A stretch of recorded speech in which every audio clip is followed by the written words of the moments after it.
ధర్మ పరిరక్షణ కోసం, ధర్మం నిలబెడటం కోసం ఎన్నో కార్యక్రమాలకు, వినూత్న కార్యక్రమాలకు శ్రీకారం చుడుతూ ఏలూరులోనే కాదు జిల్లాలో కూడా అతి వేగంగా ముందుకు దూసుకెళ్తూ అందరికీనూ హిందూ మనోభావాన్ని వాళ్ళకి తెలియచెప్పడంలో ప్రముఖ పాత్ర వహిస్తున్నటువంటి ఏలూరుకు చెందినటువంటి శ్రీమతి కొడాల హిమబిందు గారు.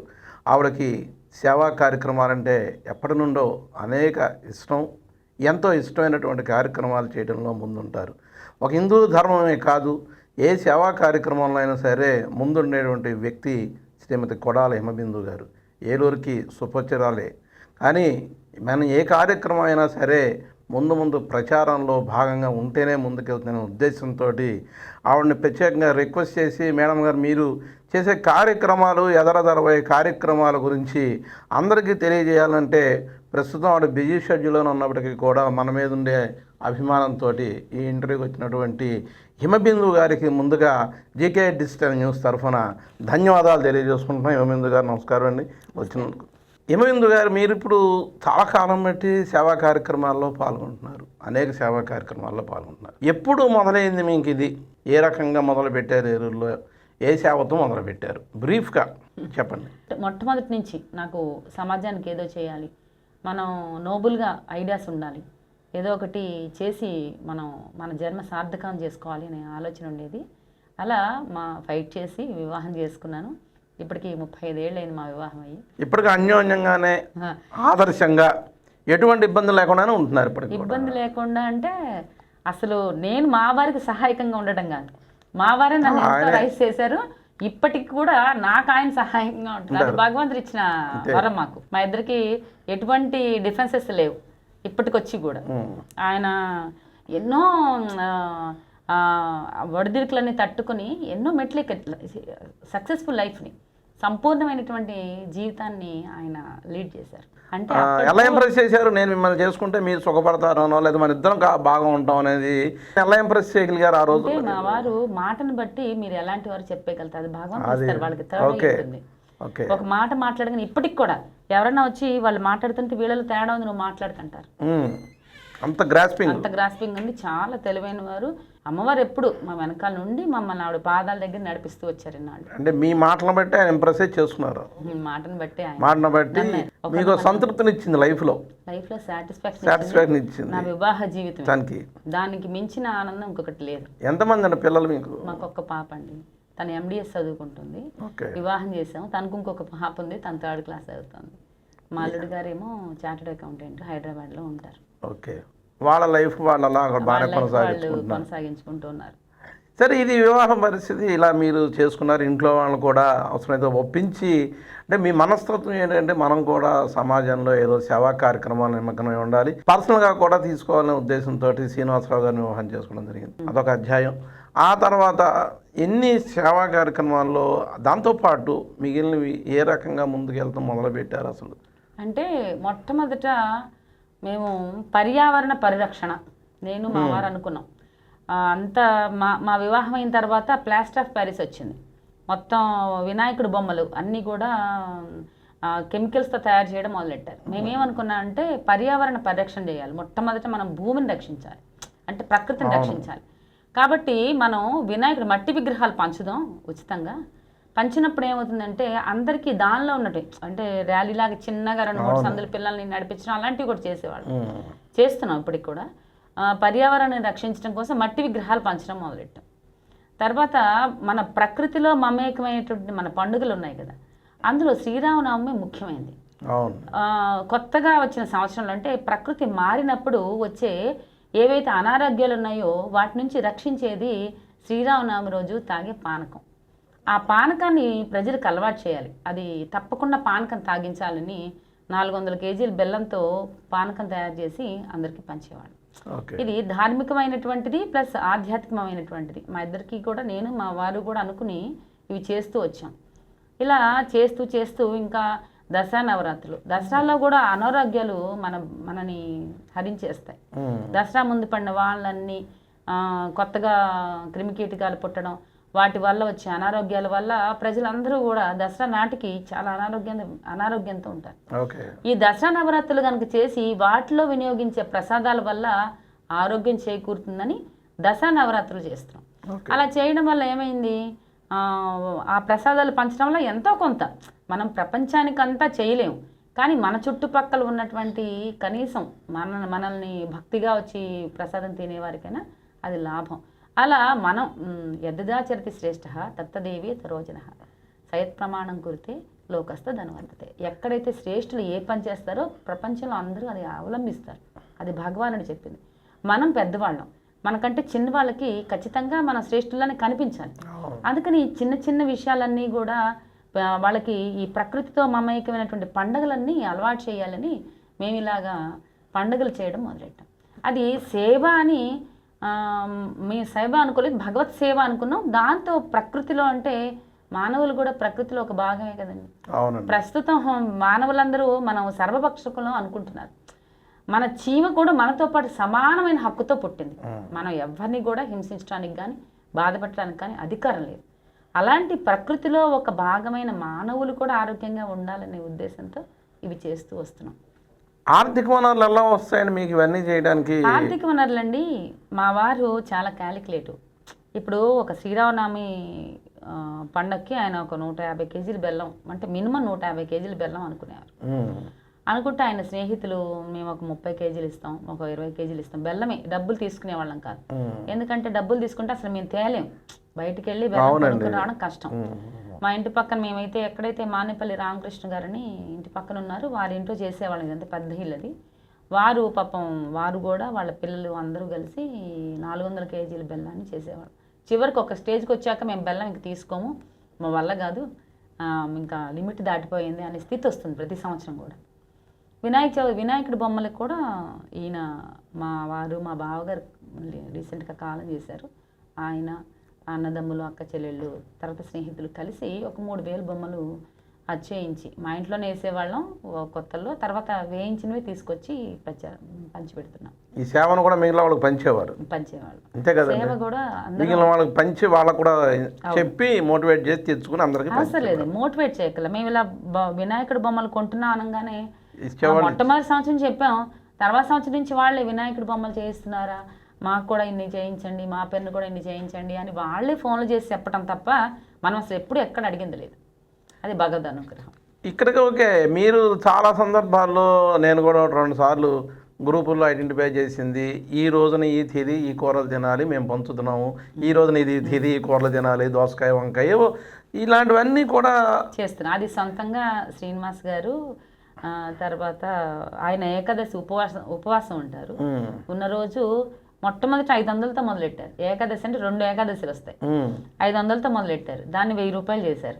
చేసినది మా బావగారు, ఆయన అన్నగారు ఉన్నారు, మా వారికి అన్నగారు, ఈయన కలిసి ఇలా కూరలు ఇస్తానంటే అరే నా పేరును కూడా ఎందుకు నువ్వు చేయవని ఆయన వచ్చి, తర్వాత కొంతమంది విద్యార్థులు ఉన్నారు నా దగ్గర, భగవద్గీత నేర్చుకునే పిల్లలు ఉన్నారు, వారు కూడా ఎక్కడో విదేశాల్లో ఉండేవాళ్ళు మా పేరును కూడా కొంచెం పంచిపెట్టండి అని వాళ్ళందుకు వాళ్ళు అడగటమే, వాళ్ళు చెప్పటమే తప్ప మనం ఎప్పుడు కూడా ఎక్కడికి డొనేషన్స్ తీసుకుంది లేదు. మేము ఒక్కో సమయంలో మేము ఇంకా కూరలు పంచలేము, ఎక్కువైపోతున్నాయి, మేము ఈ నెలగా అది వచ్చే నెల పంచుతాం అనే రోజులు కూడా ఉంటాయి. ఇప్పుడు 3000 రూపాయల కూరలు తెచ్చామనుకోండి, 2-3 గంటలే వాలంటీర్ చేయగలుగుతాం. ఎందుకంటే ఆయనకి క్యాంప్ ఉంటుంది, ఉపవాసం ఉంటారు, నేను పిల్లలకి పాఠాలు చెప్పాలి కదా. 11 తర్వాత అయితే ఇక మనం పంచలేం. రోజు ఆ కూరలు కూడా వేద పాఠశాలలో పేద బ్రాహ్మణ పిల్లలు ఉన్నారు 12 మంది, వారికి ఇస్తాం. ఆర్ఎస్ఆర్ మాస్టర్ ఉన్నారు, ఆర్ఎస్ఆర్ మాస్టర్ అంటే ఎమ్మెల్సీ రిటైర్ ఆయన చేశారు, ఎక్స్-ఎమ్మెల్సీ. ఆయనకి పాపం పేద విద్యార్థులు 8 మంది ఉన్నారు, వాళ్ళు వస్తారు. అలా కాకుండా ఒక స్కూల్లో టీచర్స్, చిన్న టీచర్స్ అంటే 5,000 10,000 లోపు జీతం ఉన్న వాళ్ళకి ముఖ్యంగా వాళ్ళకి ఇచ్చేస్తాం, వాళ్ళకి తీసుకెళ్తారు. ఆ తర్వాత పురోహితులు ఒక 30 మంది వస్తారు. ఆ తర్వాత చుట్టుపక్కల జూట్ మిల్లో పనిచేసుకునే వాళ్ళు, ఇళ్లల్లో పనిచేసుకునే వాళ్ళు అందరూ కూడా దాదాపుగా ఒక 250-300 మందికి కూరగాయలు పంచుతున్నాం ప్రస్తుతానికి. కులరహితంగా అండి, కులమత రహితం, అది రహితం. ఎవరైతే డిజర్వ్ ఉన్నారో అందరికి ఇవ్వడం. వారసర్ మాస్టర్ దగ్గర ఉండే పిల్లలు ఒక విధమైన పిల్లలు. వేద పాఠశాలలో ఇక్కడ సంస్కృత వేద పాఠశాల ఉంది కదా పవర్పేటలో, అక్కడ ఉన్న పిల్లలు వేరే రకం పిల్లలు, వాళ్ళంతా వేద విద్య నేర్చుకున్నారు. అయినప్పటికీ ఎటువంటి భేదం లేదు, అందరికీ సమానమైన ఆకలి అనేది క్షుద్బాధ అందరికీ సమానం అండి. ఆరోగ్యం కూడా మీరు ఇందాక చెప్పినట్టు ఈ కూరల్లో ఆరో తింటంలో కూడా ఏమైనా సైంటిఫిక్ రీజన్స్ ఉంటాయా? అది ఓన్లీ ఏకాదశి సెంటిమెంటేనా? సాధారణంగా ఏకాదశి నాడు సాధారణంగా ఉపవాసం ఉండాలి. నెలలో ఒక రోజు 2 రోజులు అంటే ఏకాదశి అంటే 15 రోజులకు ఒకసారి వస్తుంది కదా. అవునండి. శరీరంలో ప్రతి 15 రోజులకు ఒకసారి అంటే ఎలా అంటే మనం కార్లో ఉన్న క్లీనింగ్ ఎలా చేస్తాం, ఒక కార్ కానీ ఒక దేన్ని కానీ ఒక బైక్ని కానీ ఒక యంత్రాన్ని కానీ, శరీరం కూడా ఒక యంత్రమే కదా. అవును. ఈ యంత్రాన్ని శుద్ధిపరచాలంటే దానికి వేరే పని ఇవ్వకూడదు.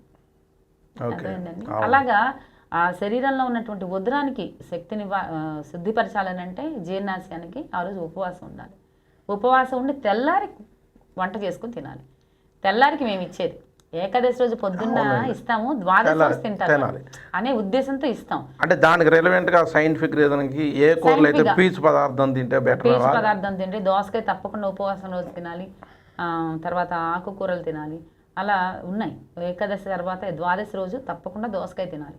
ఎందుకంటే అది శరీరంలో మొత్తం ఉపవాసం తర్వాత జరిగే క్రియనంతటినీ శుభ్రపరుస్తుంది దోసకాయ. అలా ఉన్నాయి. ఆరోగ్యానికి కాయగూరలే కదా ముఖ్యం. మీకు ఇప్పటికి కూడా అదే పంచుతున్నారు స్టిల్ ఇప్పటికి ఈ రోజు కూడా అదే నెలకి 2 సార్లు ఏకాదశి రోజు పంచుతాం. కూరలు పంచే కార్యక్రమం, వినాయకుడు విగ్రహాలు పంచడం, పానకం ఇవన్నీ చేయడం, దసరాకు సంబంధించిన ఆధ్యాత్మికంగా ప్రవృత్తి రీత్యా మీరు ఇవన్నీ సేవా కార్యక్రమాలు భావించి చేస్తున్నారు. వృత్తి రీత్యా ఒక మహిళగా మీరు కూడా సమాజంలో ఉద్యోగం చేస్తూ ఏ రకమైన ఉద్యోగాలు చేశారు, ఎక్కడెక్కడ చేసేవారు? నేను ఫస్ట్ కెరీర్ స్టార్ట్ అయింది సిద్ధార్థ విద్యాలయం అండి, కోనేరు సురేష్ బాబు గారు కదా. అక్కడికి నేను ఉద్యోగానికి వెళ్ళినప్పుడు నాకు స్కూల్ ఇన్ఛార్జిని ఇచ్చారు, హై స్కూల్ ఇన్ఛార్జిని ఇచ్చారు. అక్కడ కొన్నాళ్ళు పని చేసిన తర్వాత సెయింట్ జోసెఫ్ డెంటల్ కాలేజీలో ఆఫీస్ ఇన్ఛార్జిగా ఇచ్చారు. ఆఫీస్ సూపరింటెండెంట్గా చేశాను. అక్కడ ఒక నర్సింగ్ కాలేజ్ అని ఒక నర్సింగ్ కాలేజ్ నేను వెళ్ళిన తర్వాత ఎస్టాబ్లిష్ చేశారు. అది ఆఫీస్ వర్క్ అంతా నేను చేశాను. ఒక కాలేజీకి పేపర్ వర్క్ అంతా చేశాను. అది లెటర్ ఆఫ్ పర్మిషన్ నుంచి రికగ్నిషన్ వరకు నేను అక్కడ ఇన్స్పెక్షన్ వర్క్ చేశాను. అదే ఒక సంతృప్తి ఉంది. ఒక కాలేజీని ఎస్టాబ్లిష్ అయ్యి నెంబర్ 1 కాలేజీగా ఉంది. డెంటల్ కాలేజీ కదా, నర్సింగ్ కాలేజ్.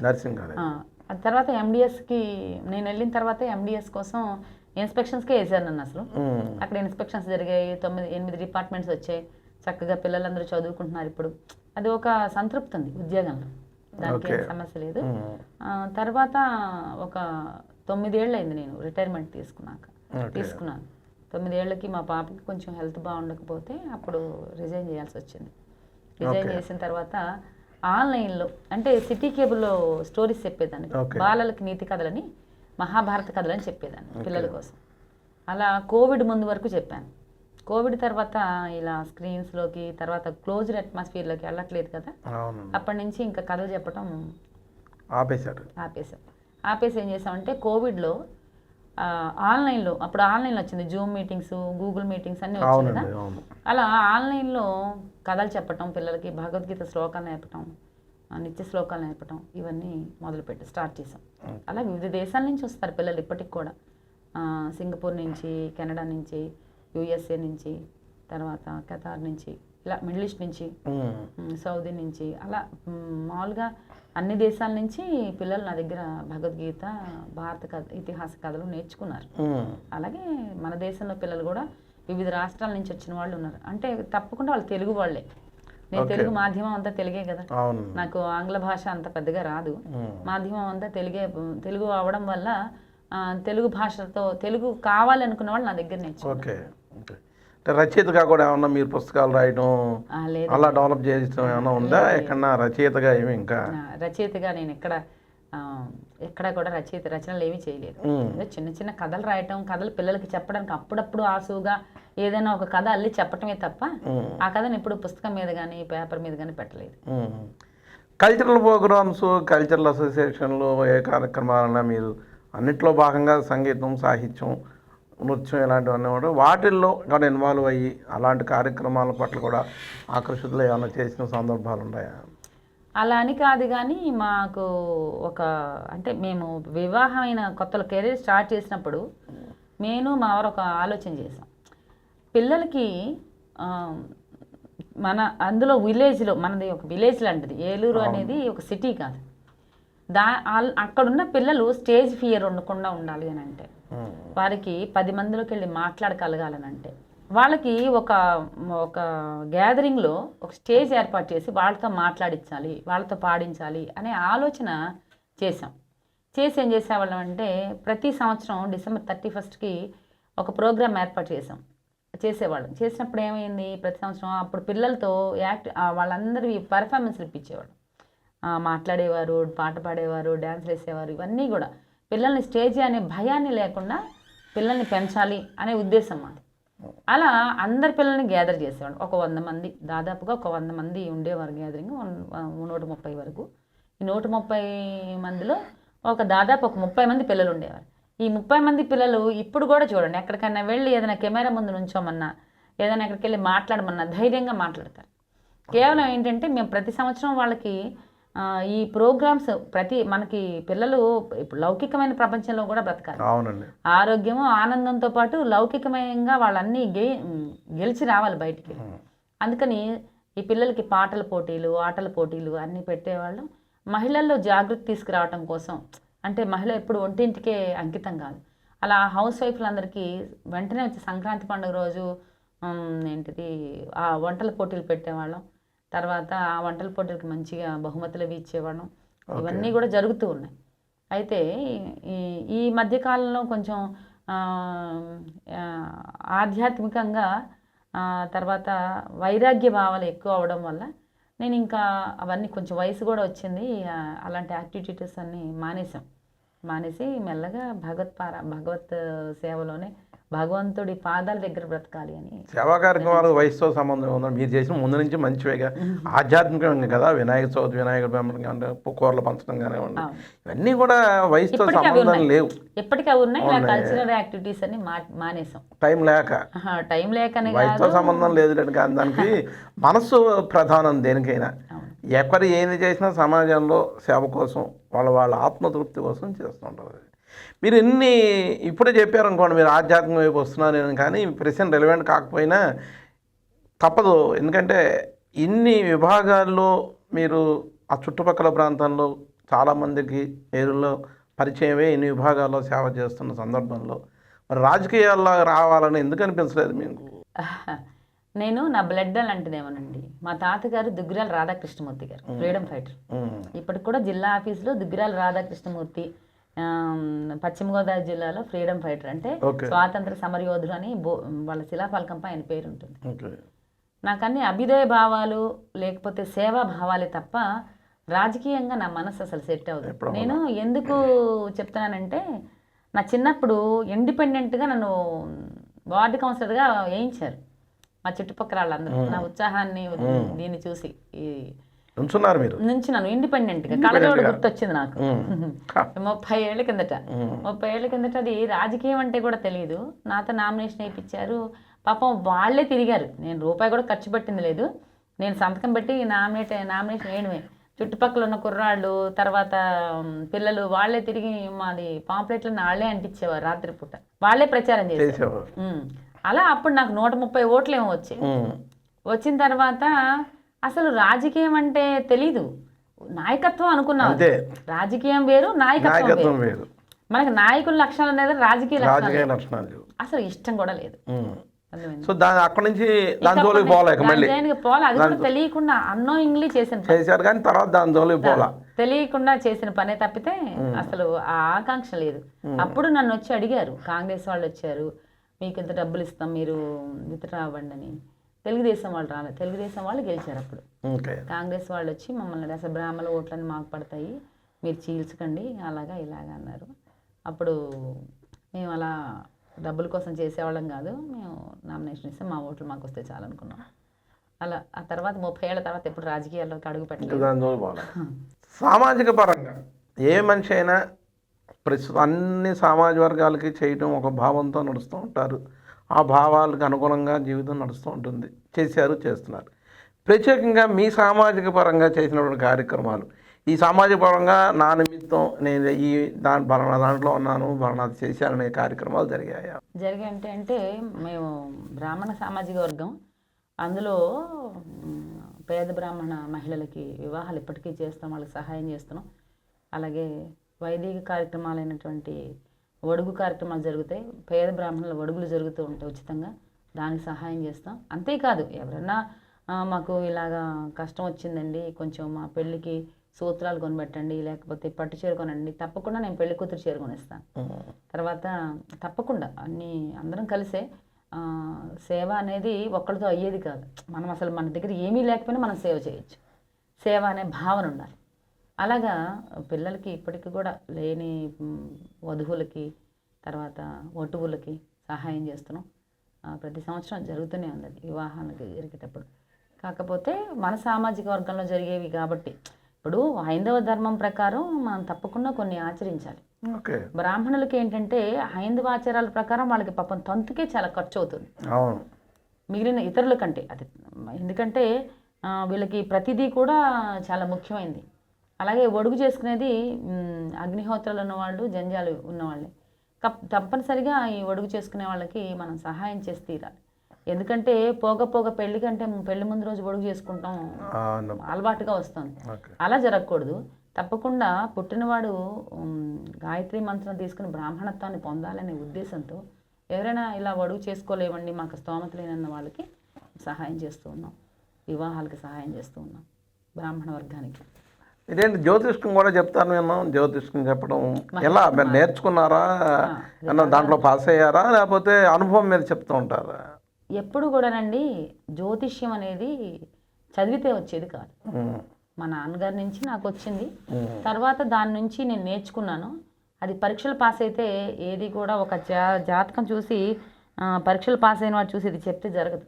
జ్యోతిష్యం నేర్చుకునే వాళ్ళకి ఒక ఉపాసన చేసిన వాళ్ళు ఉండాలి. తప్పకుండా తాను చెప్పే తను కాదు, అమ్మవారు చెప్తుందని నమ్మి చూడాలి. నేను ఇప్పుడు మీరు అడిగితే ఏమి చెప్పలేకపోవచ్చు, కానీ ఇలా ఎవరైనా నా దగ్గరికి జాతకం తీసుకుని వస్తే వాళ్ళకి పరిష్కారం చెప్పానంటే వెంటనే జరుగుతున్నాయంటే నా విద్వత్తు కాదండి, విజ్ఞానం కాదు, భగవద్ అనుగ్రహం. అమ్మవారు ఎప్పుడు అలా కూర్చొని పలికిస్తారు కాబట్టి నేను జ్యోతిష్యం చెప్పగలుగుతున్నాను. మా నాన్నగారు ఆయన డెత్ డేట్ రాసుకున్నారు. మా బావగారు మొన్న రీసెంట్గా చనిపోయారు.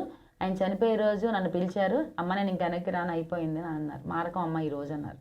లేదు బావగారు భయపడుతున్నారంటే, కాదమ్మా నాకు ఇవాళ మారకం, నేను వెళ్తున్నాను అని చెప్పారు. అలాగే అదే రోజు మరణించారు. మా ఇంట్లో జాతకాలు అంత పర్టికులర్గా అంత విజ్ఞానం ఉన్న వాళ్ళు ఉన్నారు. అంటే భగవంతుడు రాసిన దానికి పరిష్కారాలు ఉంటాయంటారా బిందు గారు? అంటే పెద్ద తుఫాన్ వాన వస్తుందండి, వాన ఆగదు, మీరు గొడుగేసుకెళ్ళచ్చు కదా, ఎండ ఆగదు, చెప్పులేసుకెళ్ళచ్చు కదా. పరిష్కారాలు అని అంటే ఆయన తీసింది పక్కన పెట్టి కొత్తదిగా సృష్టించటం కాదండి. వాన వస్తుంది, దానిలో గొడుగేసుకుని వెళ్ళడం, ఎండలో చెప్పులు వేసుకుని వెళ్ళడం. మీరు కాళ్ళు బొబ్బలు కట్టకుండా నడిచి ఎండలో తప్పకుండా మీరు నడవాలనేది మీ జాతకం. బొబ్బలు కట్టకుండా రేపు మంచి రోజు నీళ్ళలో నడవాలి అని అంటే, రాత్రి అయిపోయాక మరి నీళ్ళలో నడవాలి అని అంటే ఈ కాళ్ళకి బొబ్బలు ఎక్కకూడదు. అంటే పరిష్కారాలు అంటే అవి రక్షించుకోవటం మనల్ని మనం. అంతే తప్పితే భగవంతుడు ఇది జాతకంలో ఇవాళ చెడు రాశాడు నేను మంచిని తీసుకొచ్చి పెడతాననేది కాదు.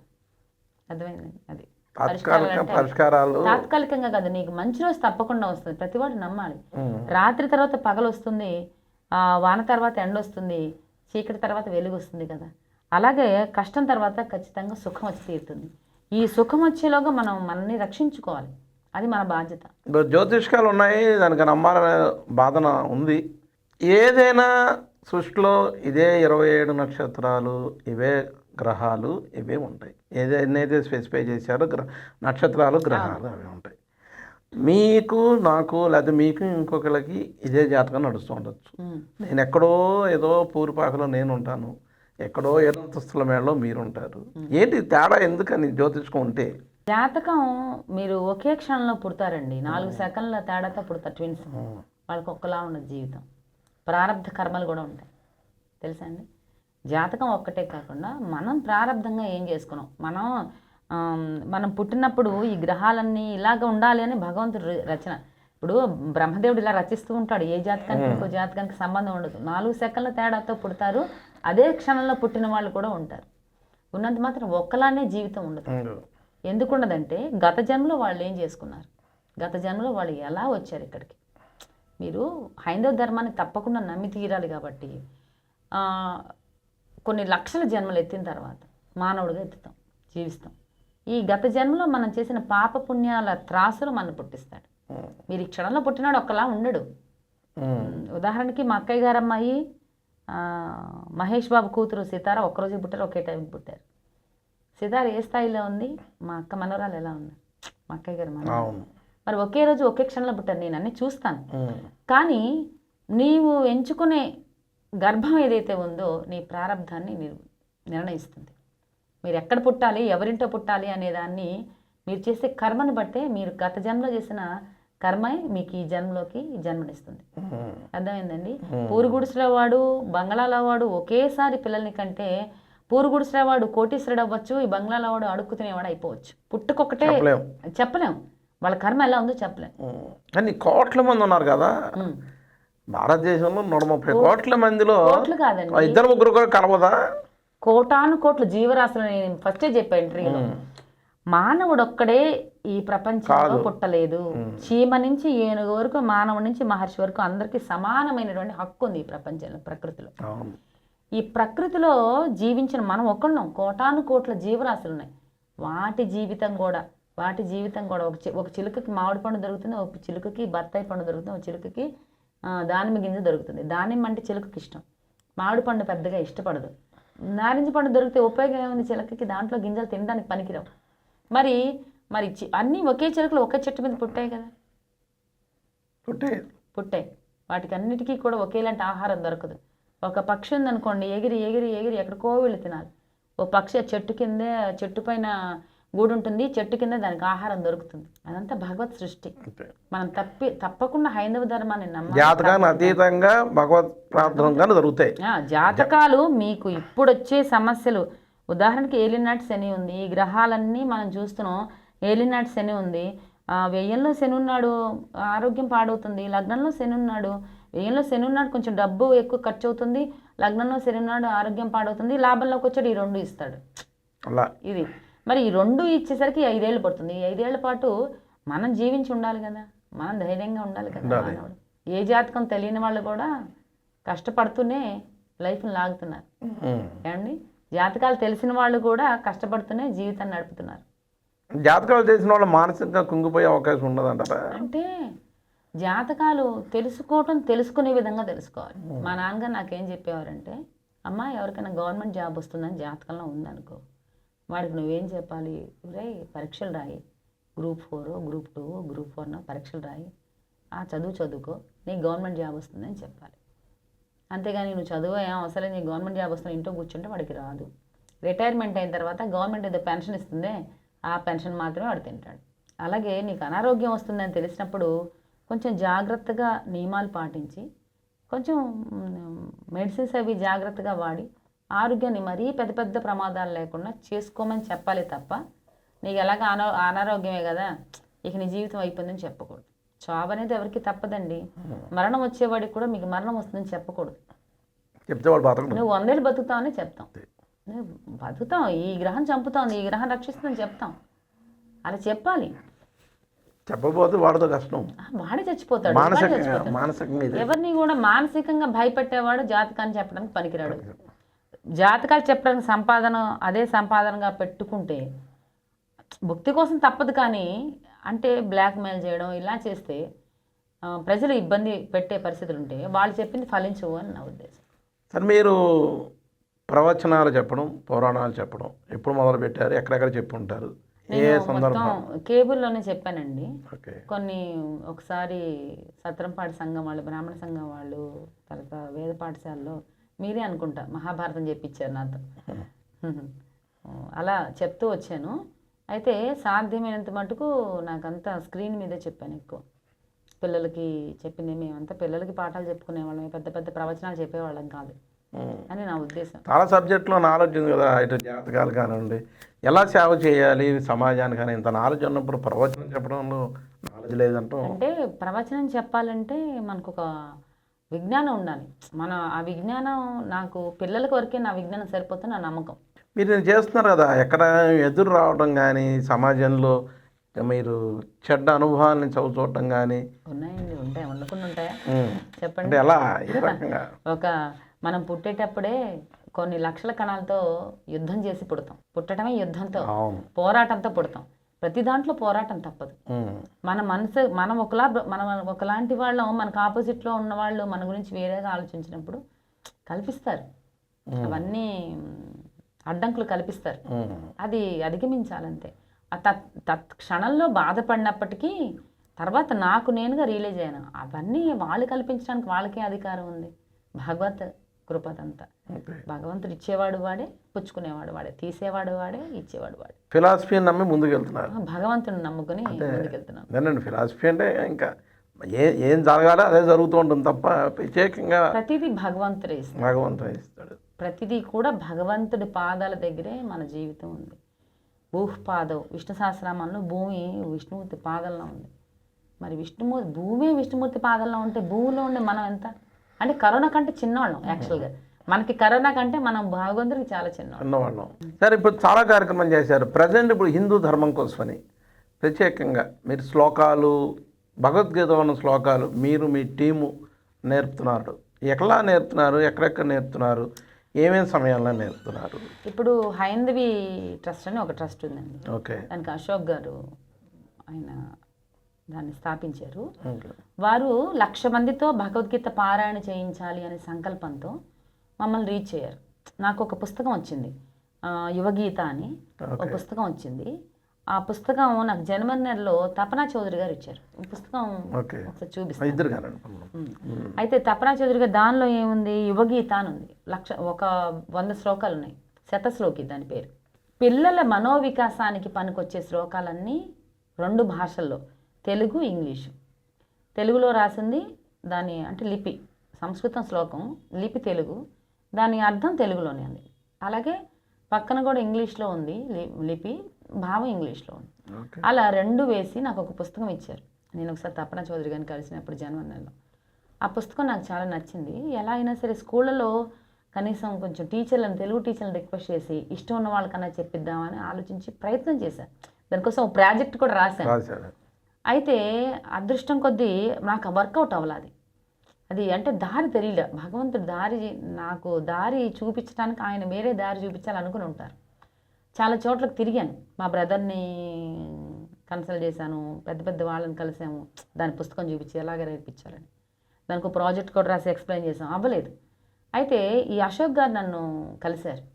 ఎందుకంటే మేము సమ్మర్లో పిల్లలకి చెప్పినప్పుడు ఆ పుస్తకాలు చూసి ఒక ఆయన అట్లాంటాలో నేను ఈ పుస్తకాలు ఇస్తాను, ఒక 30 మంది పిల్లలు ఉన్నారు, 38 మంది, నాకు ఒక 50 పుస్తకాలు ఇమ్మని అడిగారు. వీళ్ళకి ఫోన్ చేసి అడిగితే నాకు పంపించారు. నేను ఇలాగా పంపించు పిల్లలకి ప్రచారం చేస్తాను తెలిసి నా దగ్గరికి వచ్చి డిసెంబర్ 11న గీతా జయంతి అండి, 1,00,000 మందికి భగవద్గీత 1,00,000 మందితో పారాయణ చేయించాలని 1000 స్కూల్స్లో సంకల్పించాను. ఈ 1000 స్కూల్స్లో ఏ స్కూల్లో ఆ స్కూల్ పారాయణ చేస్తారు. మొత్తం అందరినీ గ్యాదర్ చేసి చేయడం అంటే అవ్వదు. కాబట్టి కొంచెం మీరు ఏలూరులో లీడ్ తీసుకోవాలి, మీరు నన్ను వెంకటరామయ్య గారు ఉన్నారు, వాళ్ళు చేయండి అన్నారు. నాతో పాటు సుకన్య గారిని ఒక కోఆర్డినేటర్. మేమేం చేస్తామంటే స్కూల్కి వెళ్ళాం, ఫస్ట్ ఎల్బీసీ స్కూల్కి. వాళ్ళు అన్నారు 1650 మంది పిల్లల్ని ఇస్తా ఉన్నారు. నేను ఆశ్చర్యపోయాను. 30 మందో 40 మందో 100 మందో అనుకుంటే 1650 మంది పిల్లల్ని ఇచ్చారు వాళ్ళు. ఈ 1650 మంది పిల్లలకి నేను ఒకరోజు క్లాస్ చెప్తే వాళ్ళు ఒక గంట పిల్లల్ని 500 మందిని ఒక దగ్గర కూర్చోబెడుతున్నారు, 300 మందిని. అంటే ఒక దగ్గర గ్యాదర్ చేస్తే రీచ్ అవటంలా.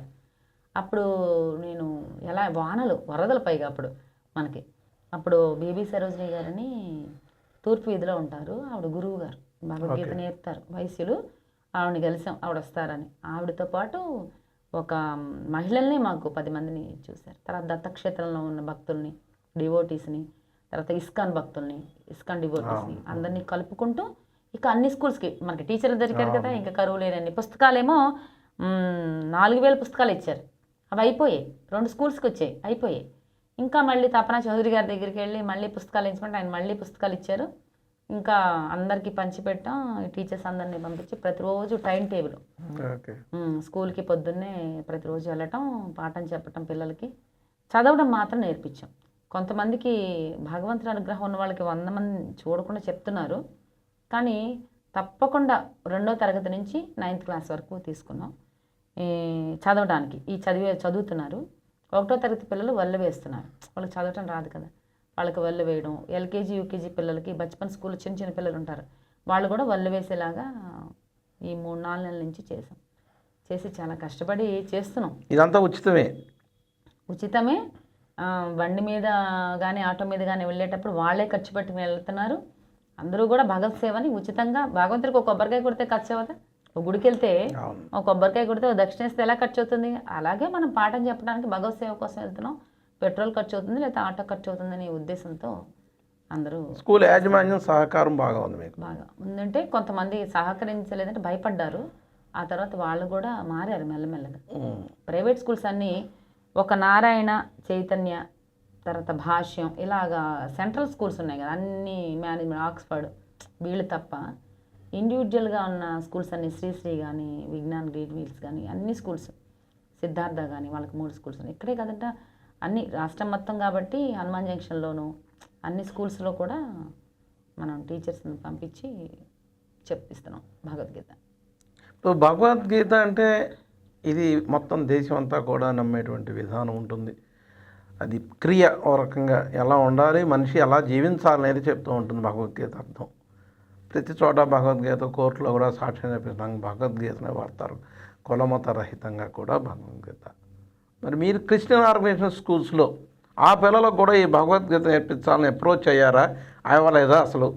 అసలు గవర్నమెంట్ స్కూల్సే ఒప్పుకోలేదు. క్రిస్టియన్ ఆర్గనైజేషన్ దాకా మేము వెళ్ళాలంటే మాకున్న శక్తిని లేకపోతే దాని ఉత్సాహాన్ని కూడా నీరుగార్చింది గవర్నమెంట్ స్కూల్స్. ప్రభుత్వ స్కూల్స్లో భగవద్గీత చెప్పడానికి ఒప్పుకోవటం కాదు, జీవో చేశారట జగన్మోహన్ రెడ్డి గారు. ఏమని? ఆయన ఎటువంటి మత ప్రచారం జరగకూడదు అని. హిందువులు 90% హిందువులు ఉన్నటువంటి మన భారతదేశంలో మరి భగవద్గీత అనేది ఒక మత గ్రంథం కాదు, అది ధర్మ గ్రంథం. ధర్మ శ్లోకాలు అవన్నీ ధర్మానికి సంబంధించినవి, మతానికి సంబంధించినవి కావు. ధర్మ ప్రచారం జరగకూడదు అని వాళ్ళు నమ్మి జీవో చేసినప్పుడు మనం ఏం చేస్తామండి? ఓకే, స్కూల్స్ ఏ స్కూల్ ఒప్పుకోలేదండి, గవర్నమెంట్ స్కూల్స్ ఏవి ఒప్పుకోలేదు. గవర్నమెంట్ స్కూల్స్ పక్కన పెట్టండి, ప్రైవేట్ స్కూల్స్లో ఒకే ఒక స్కూల్ ఒప్పుకోలేదు. అవే సెంట్రల్ స్కూల్స్ కొన్ని ఒప్పుకోలేదు, మిగిలినవన్నీ ఒక దాదాపు 15 స్కూల్స్. ఇవాళ ఏలూరులో 15, హనుమాన్ జంక్షన్లో ఒక 6 స్కూల్స్, మనం 8 స్కూల్స్ మొత్తం మనం టీచర్స్ని పంపించి ఇక్కడ చేస్తున్నాం. స్టేట్ వైడ్గా 1000 స్కూల్స్ అండి, మొత్తం అన్నీ కలిపి ఒక 1000 స్కూల్స్లో చెప్పిస్తున్నాం మొత్తం స్టేట్ వైడ్గా. ఏంటంటే ఇప్పుడు ఇవన్నీ చెప్పిస్తున్నారు, దీనికి ఎదర కార్యక్రమం ఏముంటుంది రేపొద్దున్న?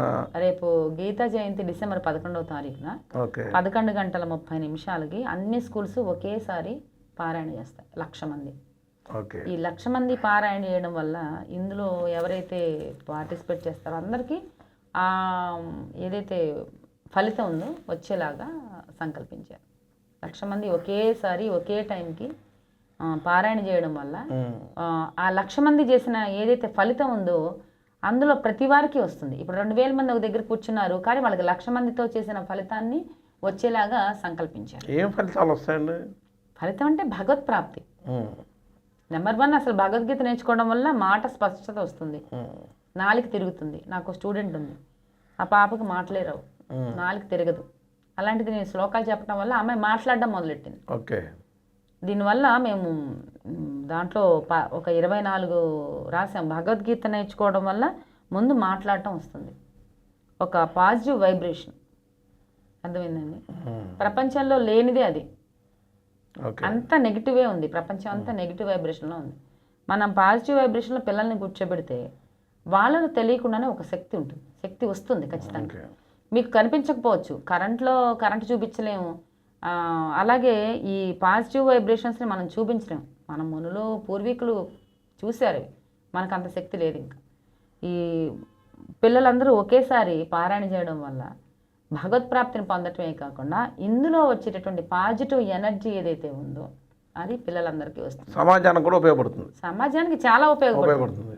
ఎందుకంటే ఈరోజు పిల్లలు భగవద్గీత పారాయణ చేస్తుంటే పేరెంట్స్ వచ్చి అడుగుతున్నారు, మా పిల్లలు ఇంటికి వచ్చి ఇవే శ్లోకాలు చెప్తున్నారండి, మాకు కూడా భగవద్గీత క్లాసులు చెప్పెడతారా, మేము కూడా వస్తాము అని. అలా మార్పు వచ్చింది కొంచెం. ఇప్పుడు 11వ తారీఖున ఏలూరులో ఎన్ని స్కూల్స్లో చేయిస్తారు, ఎంతమందితో చేస్తున్నారు?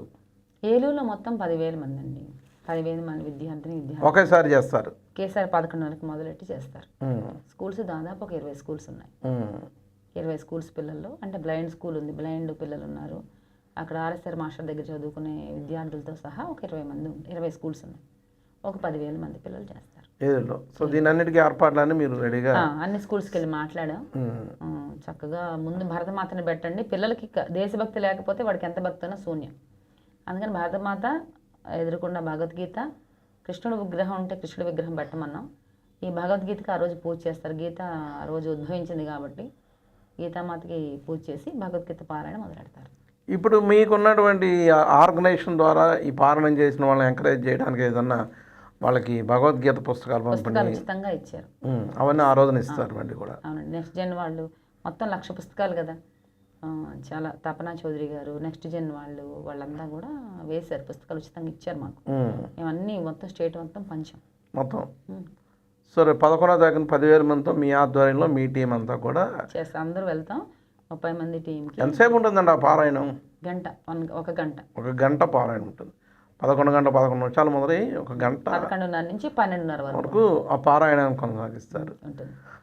ఇది ఇలా ఉండగా ఇప్పుడున్న పరిస్థితుల్లో ధర్మం నెలకొల్పడానికి ఇవాళ దేవాదాయ ధర్మాదాయ శాఖ ఆధ్వర్యంలో హిందూ దేవాలయాలని కూడా పనిచేస్తున్నాయి. ఒక స్థాయి దాటిన దేవాలయాలు, మరి చిన్న స్థాయి దేవాలయాల్లో ఎవరికి వాళ్ళే చేసుకుంటూ ఉంటారు. కొద్దిగా ఆదాయం వచ్చే దేవాలయాన్నింటిలో కూడా దేవాదాయ ధర్మాదాయ శాఖ ఆధ్వర్యంలో పనిచేస్తూ ఉంటాయి.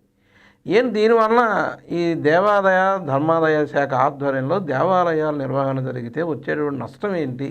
దేవాదాయ ధర్మాదాయ శాఖ అంటే వాళ్ళకి ధర్మాదాయం లేదండి.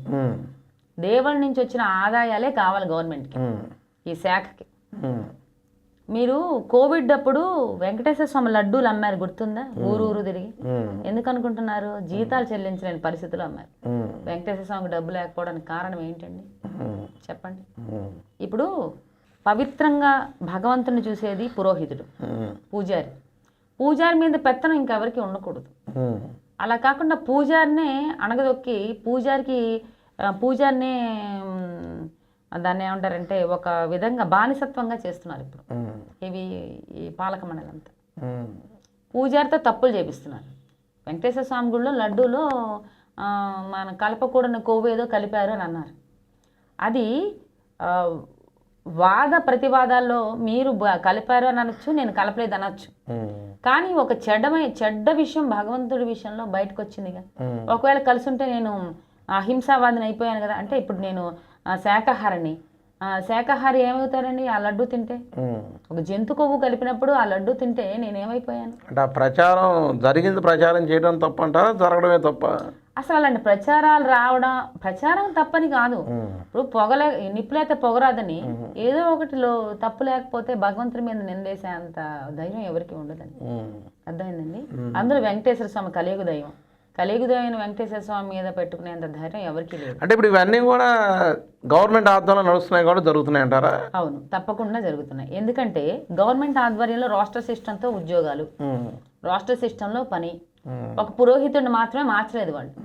మీరు అక్కడ ముస్లిము పనిచేస్తాడు, క్రిస్టియను పనిచేస్తాడు, హిందువు పనిచేస్తాడు.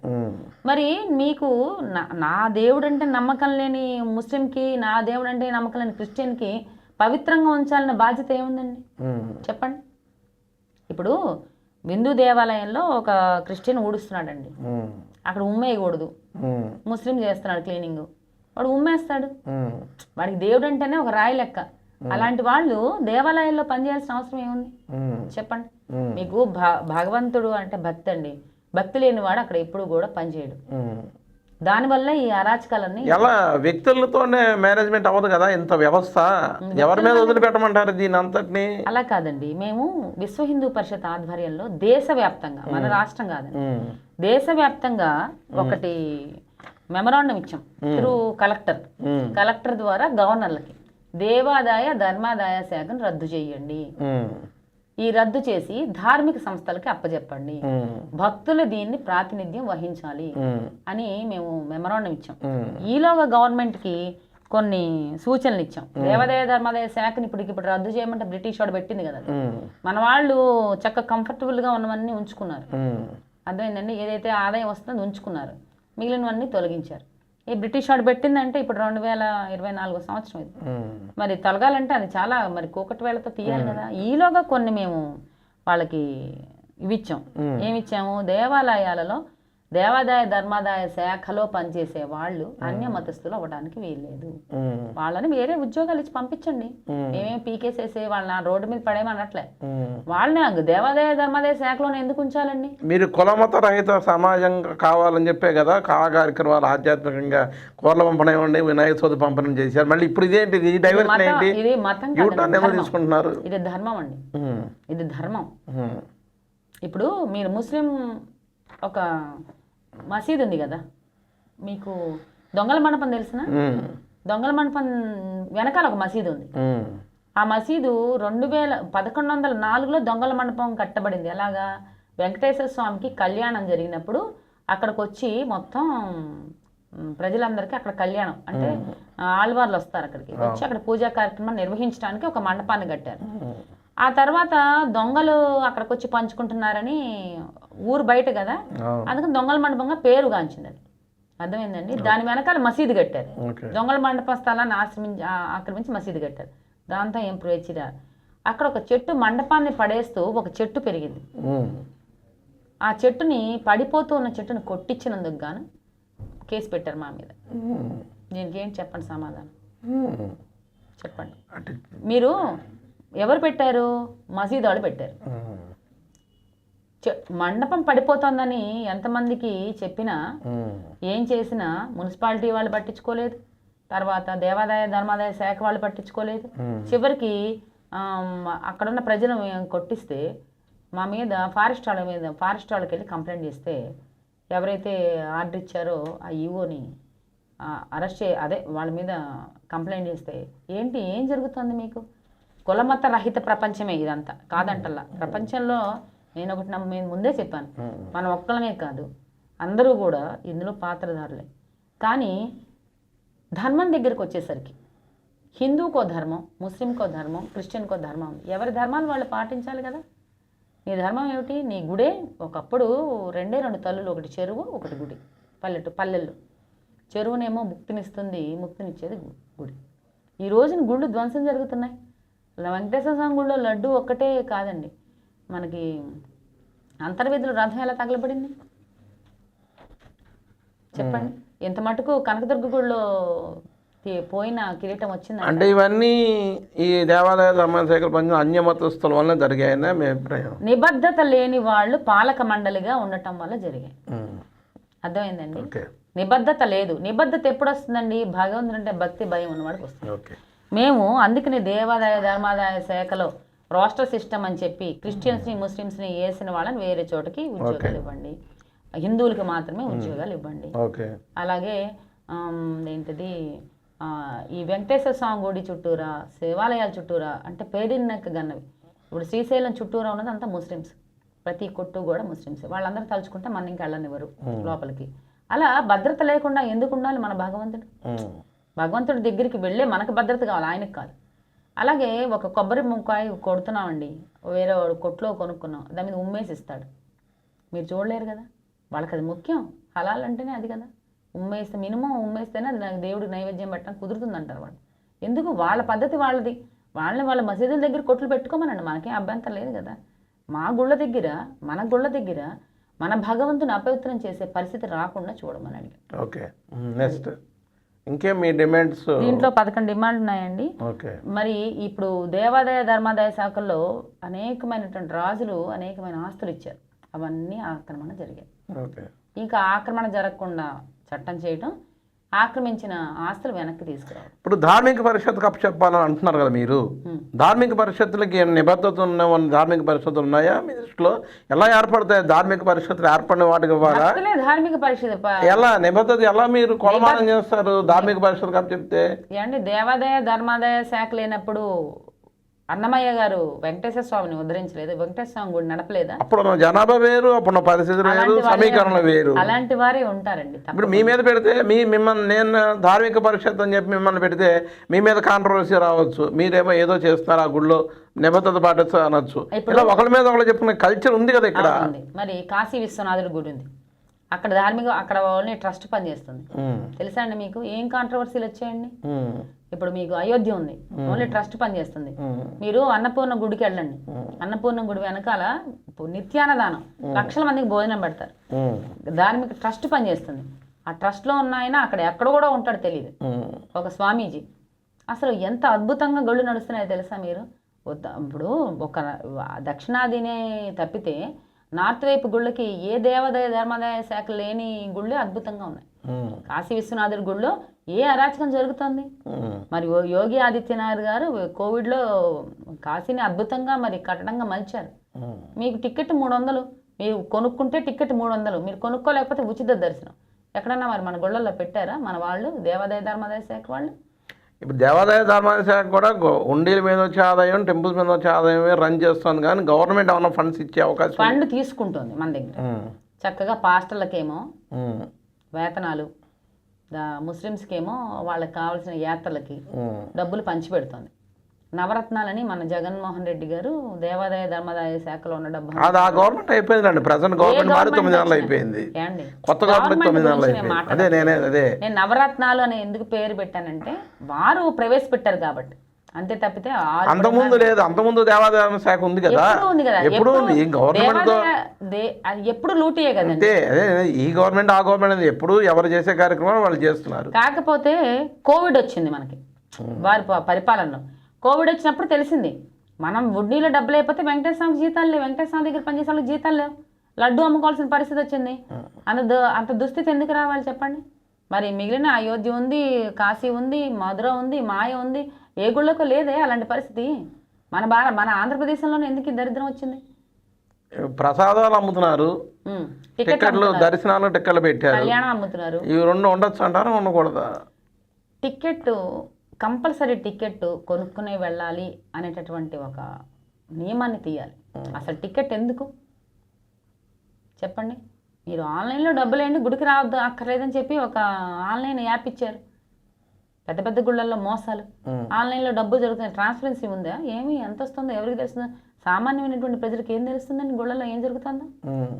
గుళ్ళో దీపధూప నైవేద్యాలే చూస్తారు తప్పితే వాళ్ళ ఉండి చూసేంత పరిస్థితి సామాన్యులు ఎలా కుదురుతుంది? మన 90 కోట్ల మందిలో 80 కోట్ల మంది సామాన్యులు, ఓ 10 కోట్ల మంది కూడా లేరు మీకు అన్ని విషయాలు తెలిసేవాళ్ళు. ఎలా తెలుస్తుంది? అందుకనే మేము నా గుడి నేను రక్షించుకుంటాను అనే నినాదంతో బయలుదేరాం. ప్రతి వాళ్ళు కూడా తమ గుళ్ళను, తమ ధర్మాన్ని రక్షించుకోవాలి. మీ ఊళ్ళో ఉన్న, మీ ఇంటి పక్కన ఉన్న చిన్న గుడైనా సరే అది నువ్వే రక్షించాలి. ఎందుకని? నీ కష్టం వస్తే చెప్పుకునేది ఆయనకి, నీ సుఖం కోసం వెళ్ళేది ఆయనకి, ఆయన దగ్గరికి. అలాంటప్పుడు మరి ఆయన దగ్గరికి ఆయన రక్షించాల్సిన బాధ్యత ఎవరు చెప్పండి? ఇప్పుడు దేవాదాయ ధర్మాదాయ శాఖ చట్టాన్ని రద్దు చేయాలి, అన్యమతస్తులు ఉండకూడదు, ఇలాంటి ప్రధానమైన డిమాండ్స్ తోటి మీ భవిష్యత్తు కార్యాచరణ ఏ రకంగా ఉంటుంది, ఎక్కడ ఏం చేస్తుంది? జనవరి 5వ తారీఖున చెలో విజయవాడ అండి. జనవరి 5వ తారీఖున చెలో హైందవ శంకారావం పూరించారు. ఆ రోజు సభ, శాంతియుత సభ, అన్ని మొట్టమొదట అంటే ఇది దేశవ్యాప్తంగా మొట్టమొదట ఆంధ్రప్రదేశ్లో చేయబడింది. మొన్నటి దాకా రామజన్మభూమి కోసం పోరాడింది విశ్వ హిందూ పరిషత్. ఇప్పుడు దేవాదాయ ధర్మాదాయ శాఖకి అగైనెస్ట్గా ఈ గుళ్ళన్నీ కూడా మిగిలిన రాష్ట్రాల్లో ఎలా ఉద్ధరించబడుతున్నాయో అలాగే ఈ దక్షిణాది వైపు ఉన్న గుళ్ళు కూడా రక్షించాలి, ధార్మిక సంస్థలే రక్షించాలి తప్ప గవర్నమెంట్ జోక్యం ఉండకూడదు. చలో విజయవాడ ఎంతమంది వస్తారండి ఆ సభకి? 5 లక్షలు ఎక్స్పెక్ట్ చేస్తున్నాం. అటేపు ఇటు నుంచి తడ దగ్గర నుంచి అంటే ఇటు చిత్తూరు అక్కడ ఆ మూల నుంచి ఇటువైపు తూర్పు నుంచి అన్ని జిల్లాల నుంచి కనుక చూసుకుంటే 5 లక్షల మంది విజయవాడ వస్తారు ఆ రోజు. మీరు ఏలూరు పరిధి చూస్తున్నారా? మీరు మీ టీము ఏలూరులో మేము ఏలూరు నుంచి ఎంతమంది తీసుకెళ్తారు? 10,000 మంది అనుకుంటున్నామండి. అంటే 10,000 మందిని తీసుకెళ్ళాలి కనీసం. ఎలా అంటే నేను వెళ్తాను బస్సులే. ఎలా అంటే చలో అంటే జనరల్గా రైలు ఎక్కేయడం, బస్సులు ఎక్కేయడం చేస్తుంటారు బస్సులే. ఎందుకంటే ఇది గన్నవరం ఎయిర్పోర్ట్కి ఇవ్వతలు కదా, ట్రైన్ లేదు, బస్సు ఎక్కి వెళ్ళాలి. ఉదాహరణకి నేను ఎఫర్ట్ చేయగలుగుతాను. నాతో పాటు ఒక 4 వెళ్ళలేని వాళ్ళని నేను తీసుకెళ్తాను. అది కాన్సెప్ట్. ఏంటిది రాజకీయ సభలకి తోలినట్టు జనాలను తోలడం కాదు ఇది. నాకు నా దేవుడు, నా ధర్మం ముఖ్యం అన్న వాళ్ళని మాత్రమే తీసుకెళ్తాం. మీరు తప్పకుండా మనసా వాచా కర్మణ మీరు తప్పకుండా హైందవ ధర్మాన్ని నాది అని నమ్మాలి హిందువులు. లేకపోతే ఎలా అంటే సౌతి తల్లి దగ్గరికి వెళ్ళి బిడ్డ పెరగడం లాంటిది అవుతుంది తర్వాత. మీరు మహమ్మద్ బిన్ తుగ్లక్ కానీ అల్లావుద్దీన్ ఖిల్జీ కానీ ఎవరైనా సరే మన గుళ్ళను పగలకొట్టి వాళ్ళు మసీదులు కట్టుకున్నారే కానీ వీళ్ళ గుడి వీళ్ళకి ఉంచుదాము పక్కన మనం మసీదు కడదామని ఎవరైనా భావించారా? ఎప్పటికొచ్చి కాశీలో మధ్యలో కాశీ క్షేత్రంలో ఉన్న మా మసీదును పడగొట్టగలిగామా చెప్పండి? మన ఊరే తీసుకోండి, పెద్దమ్మవారి గుడి వెనకాలే మసీదు, దొంగల మండపం వెనకాలే మసీదు. ఏ గుడి దగ్గరికైనా కొంచెం పెద్ద గుడి ఏదైనా ఉంది, ప్రతిష్టాత్మకమైన గుడి ఉంది, దాని వెనకాల మసీదు కట్టారు.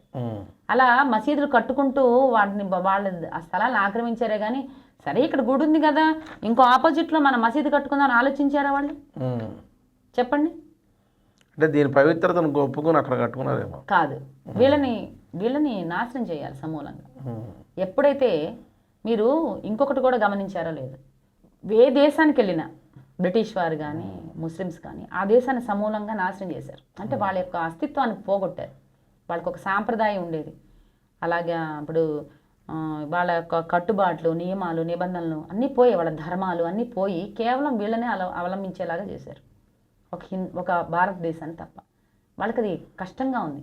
విదేశీ శక్తులు మన మీద ఇప్పటికీ కూడా ప్రయత్నిస్తాయి. మీరు నమ్ముతారా? ఖచ్చితంగా నమ్మి తీరాలి. విదేశీ శక్తులు మన మీద విదేశీ శక్తులు ఈ దేశంలో అంతర్గతంగా చొచ్చుకుని వస్తున్నాయి హిందూ ధర్మాన్ని నాశనం చేయడం కోసం. ఎందుకు? 5వ తారీఖు సభ ద్వారా దేవాదాయ ధర్మశాఖను రద్దు చేయాలని, రద్దు చేసేలోపు ఇలాంటి డిమాండ్స్ అన్నీ కూడా నెరవేర్చాలనే నినాదంతో మీరు ముందుకెళ్తున్నారు. ఏరు నుంచి కూడా 10,000 మందిని తీసుకెళ్లే అవకాశం ఉందని. అవకాశం కానీ 10,000 మంది తప్పనిసరిగా వస్తారు. తప్పనిసరిగా 10,000 మంది వెళ్తారు పైచులకే. తక్కువ మంది మాత్రం రారు.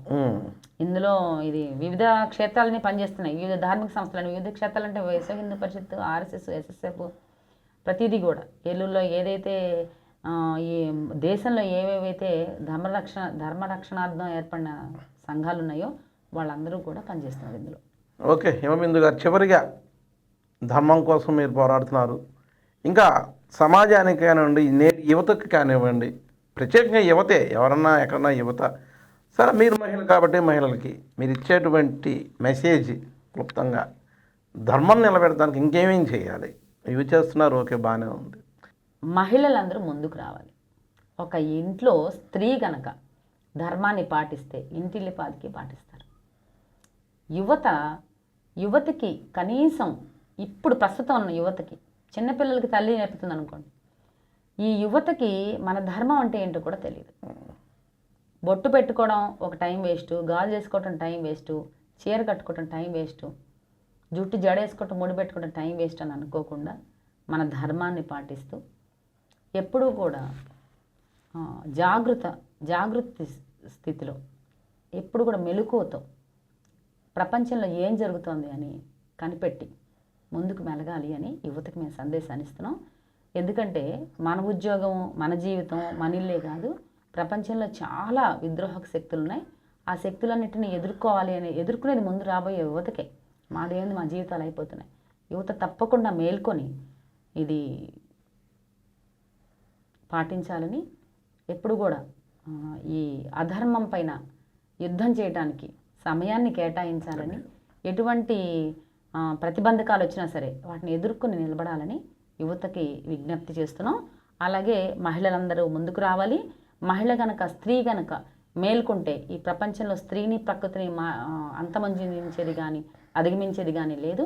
స్త్రీ గనక ఈ ధర్మయుద్ధంలో గనక ముందంజ వేస్తే ప్రపంచంలో ధర్మం నిలబడి తీరుతుంది.